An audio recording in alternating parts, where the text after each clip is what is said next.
Honorable Senators, Assembly members, past presidents, Board of Trustees members, family, friends, good evening, and thank you for being here to help us celebrate this momentous occasion. Receiving this honor and being celebrated as the past president of the Medical Society of the County of Queens is a highlight of my professional career, and I'm humbled to join the ranks of the other past presidents of our society, many of which have served as mentors and friends, and I thank you for your kind words and reflections, Dr. Zapata. If you'll indulge me, I'll take this opportunity to share my reflections on my involvement with the Medical Society of the County of Queens. Almost 2 years ago today, on May 23rd, 2023, I stood before many of you as the gavel was passed from Dr. Joseph Cook to myself, and I was inducted as the president of this organization. That evening, I introduced a theme that has served as a guiding principle for my presidency and beyond, which is diversity is our strength. It is my belief that diversity is still our strength at the Medical Society of the County of Queens, and it is more important at this moment in history than any other time for us to be beacons of finding success through our shared principles of respecting diversity when so many others are trying to erase this word from medicine, research, and society at large. It was early in my president year when the first application of this theme would present a challenge. Hundreds of thousands of new migrants and asylum seekers had made New York City their new home. The New York City mayor issued an asylum seeker state of an emergency and said, "I've never come across a problem I couldn't solve until this one came along." The governor of New York had made an emergency disaster declaration to provide more funds and state troops to processing facilities. Many of these new migrants, as they have done for generations, found communities right here in Queens, one of the most diverse places in our country. As I watched our city and state leadership grasp at straws for how to best meet this challenge, I remembered that diversity is our strength here in Queens, and knew I wanted to lead the way to advocate for the health of our patients and community. I'm proud to say that due to our advocacy, the Medical Society of the County of Queens, under my leadership, was the first in the nation to write and adopt policy called the Guiding Principles for the Healthcare of Migrants. This policy, which takes language directly from the World Health Organization's subject experts on this issue, advocates that organization recognize migration status as a social determinant of health, among many other principles in which healthcare is unique to this population, such as promoting portability of medical records and recognizing that investment in the healthcare of migrants is economically advantageous to both public health and the labor force. Not only was this policy adopted by our medical society, but it has since been championed and adopted as a policy of the Medical Society of the State of New York and the American Medical Association. It is through our advocacy for our diverse community of patients that the legislators and policy analysts now have a standard set of principles to provide healthcare for migrants not only in Queens, but across the United States. This is naturally extended into the current environment, where yet again our migrant communities are under attack. Even in our hospitals. During the past several months, Dr. Atiya Allah and myself have introduced additional policy to reestablish hospitals as protected areas in New York State, preventing ICE agents from detaining patients in medical facilities, which has since been adopted as policy of both our society and the Medical Society of the State of New York. We have worked closely with State Senator Jessica Ramos on this issue, and legislation will be introduced in the near future.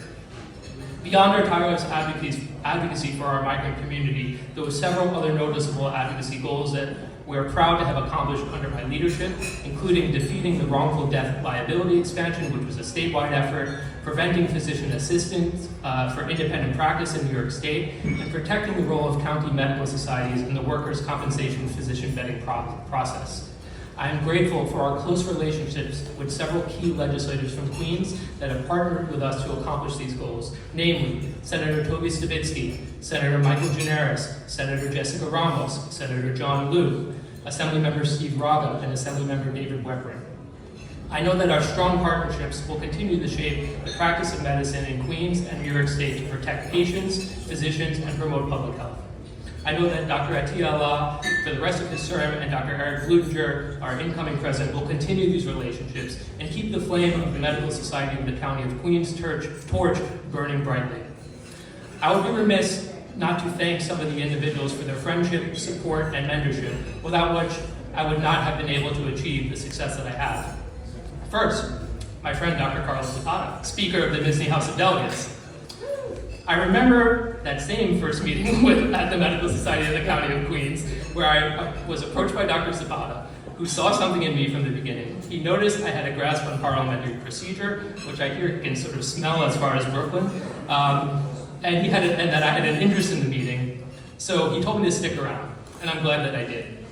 As one of the only other young physician members in our society at that time, Dr. Zapata quickly became a friend, a confidant, and a mentor.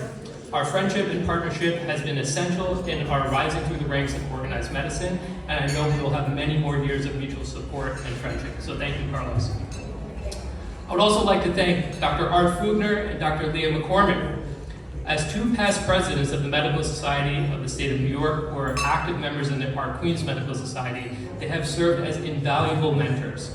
They have given me the confidence, guidance, and sometimes redirection that has formed me into a strong and resilient leader before you today. Without their continued support, I would not be half as successful as I am today. So thank you, Art and Leah. I would be remiss not to include my thanks for Ms. Amelia Soto and Mr. Lloyd Vance, our fantastic staff at the Medical Society of the County of Queens, that's right. During my president year, our staff had still recently turned over and they were learning many ropes, but we got through many challenges together, helped strengthen each other and the society for years to come. I could not have accomplished anything without their constant support and execution. Lastly, I would like to thank my family for their continued support, love, and understanding through my leadership journey. I thank my parents, who have supported me through my entire journey from early education, through medical school, residency, and now in my advocacy career. I thank them for setting the example of what it means to be a professional dedicated to your community.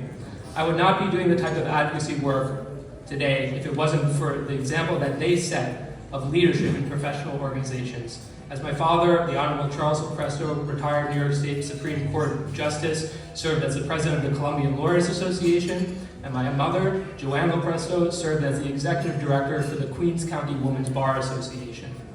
I also thank them for sharing their network of Queens legislators that my family has built over generations, as the work I have been able to do would not be possible without these key relationships. I also thank my brother, Dr. Nicholas Lopresto, who is a family physician nearby in Brooklyn, for his continued support through the years as we have shared the burden of medical education and busy clinical lives in New York City together. Last but not least, I'd like to thank my wife, Julia, who started this journey in organized medicine with me during my president year as my girlfriend, became my fiance, and is now my wife of 7 months. She really deserves that. Julia's unwavering support has not only allowed me to spend time away from our dinner table, but her expertise and knowledge has been vital to collaboration on advocacy issues based on international guidelines from organizations adjacent to her work as an economic affairs officer for the United Nations. Thank you for helping me shoulder the stress that has come with leadership and for your constant support, encouragement, and love. I will leave you now with my hopes for the future of our society. Organized medicine and many areas of society are facing a unique set of challenges.